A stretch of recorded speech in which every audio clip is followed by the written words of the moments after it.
Drew has requested one of his favorite recipes of mine, and I'm going to show you how to make it. It's chicken and dumplings from scratch, and it's way easier than you think it is.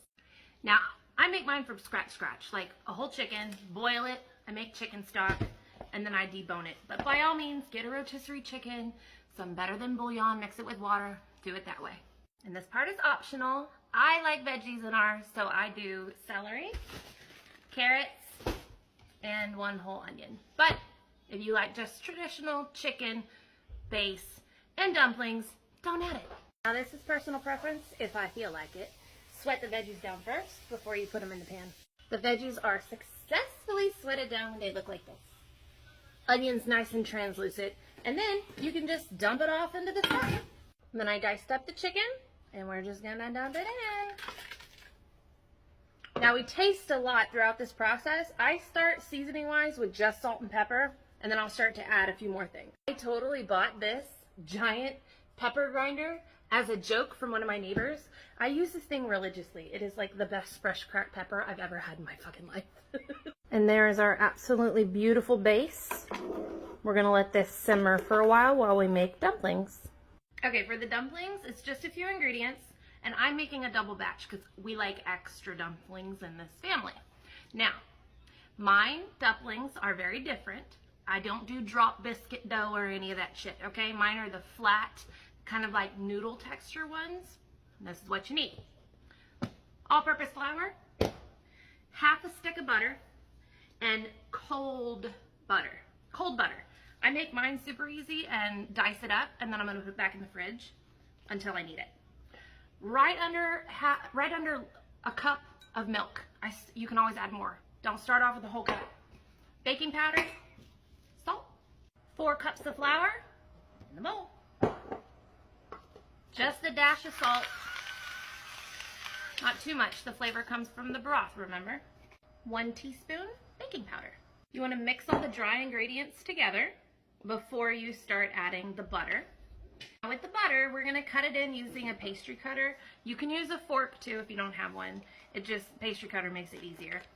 I cut it into little cubes because it makes it easier to work with. It's already broken up, and then you just cut it in. You'll know when it's done. You'll see like little balls start to form. See? Like that. Now, we're going to use a fork and slowly start to turn this cup of milk in. It's right under a cup. I can always add more if it's too dry.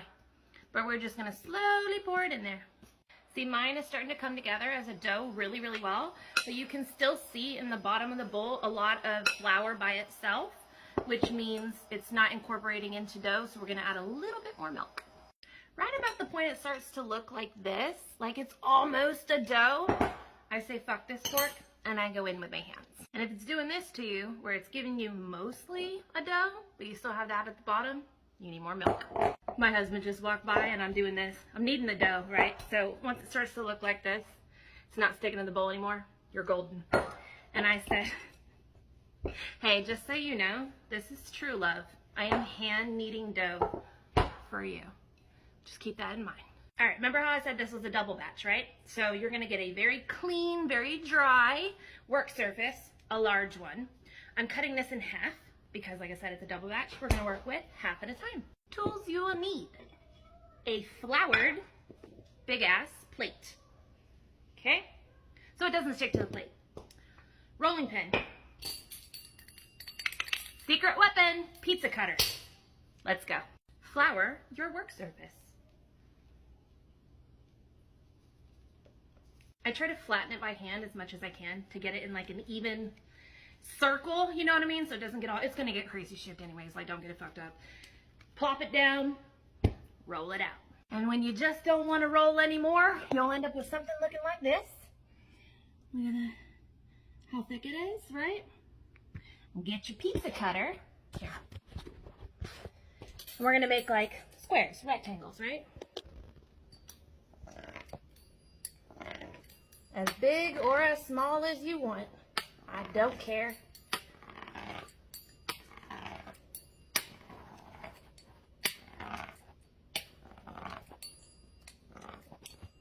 Strips. And then across. Again, they do not have to be uniform. They're all gonna taste amazing. And then you're left with a little something like this. Now to make sure they don't stick, put flour on them. And then what I do is I kind of toss them with the flour around it and just toss to make sure they're nice and coated. Because this, all the flour on here, is what makes the broth thicken. Look at there. Beautiful and gorgeous. Now don't get it fucked up. This is messy. Messy. Like I always end up with flour goddamn everywhere. Now on to the second batch. Remember, taste your broth often. Oh. Maybe a little bit more salt and pepper, and I think I'm gonna put some paprika in it. So I ended up adding paprika, more salt, more pepper, some garlic and onion powder, like I couldn't resist. And then this, Tina Cannon's European blend. I love this shit. Oh my God. Go to Tina Cannon Cooks, get you some. Look how pretty she is. Super important to cook the dumplings. You have to make sure it's at a rolling boil like that, and then you just drop them in. Wherever you see bubbles coming up, just keep dropping them. If it stops boiling, wait a minute. There you go. Once they're all in, give it a good stir so they don't stick. And you want to keep doing this every few minutes because you don't want them sticking to the bottom. But 15 to 20 minutes, and then you can test them. If they're still doughy, cook them longer. And there she is. Fucking amazing. Oh, and I surprised him with this. That's Cheddar Bay biscuit in a loaf. Bomb as fuck.